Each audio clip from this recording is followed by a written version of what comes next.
Notre réaction là-dessus est assez vigoureuse parce que les propos utilisés sont quand même des propos très forts.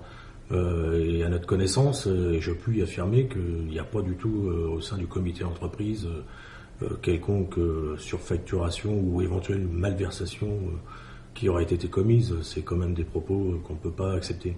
Alors, la Cour des comptes prend des exemples très concrets, par exemple la restauration, les centres de vacances.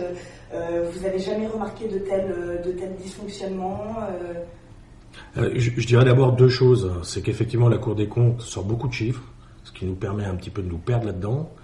Par contre, on ne va pas nier qu'on a certainement des améliorations à apporter dans la rigueur de gestion du comité entreprise. C'est d'ailleurs des choses que nous avons engagées depuis le début de l'année. On n'a pas attendu le rapport de la Cour des comptes pour identifier le besoin de nous améliorer et effectivement de rendre plus rigoureux et plus transparent la gestion de nos comptes. La notion d'opacité, c'est une notion qui est utilisée par la Cour des comptes. Elle en porte la responsabilité.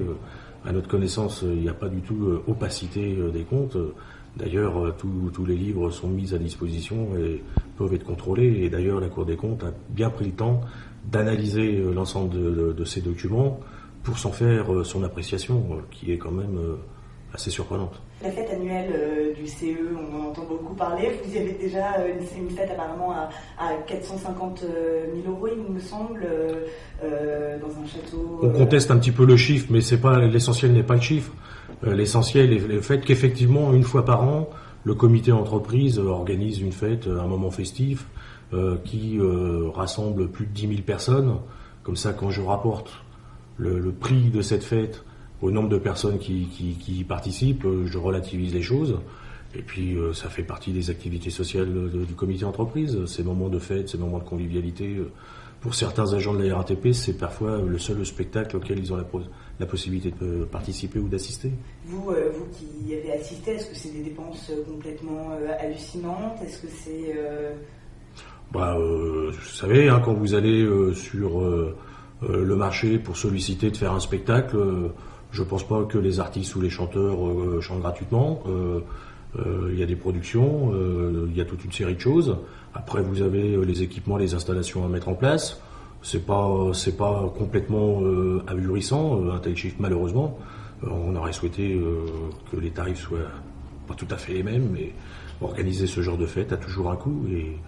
Et je vous le rappelle, pour permettre à plus de 10 000 personnes de participer, c'est un choix que nous avons fait, un choix de gestion, d'organiser annuellement cette fête qui visiblement répond à une forte attente qui s'exprime parmi nos collègues de travail. On rejette toutes ces accusations qui pourraient être éventuellement portées contre le comité entreprise.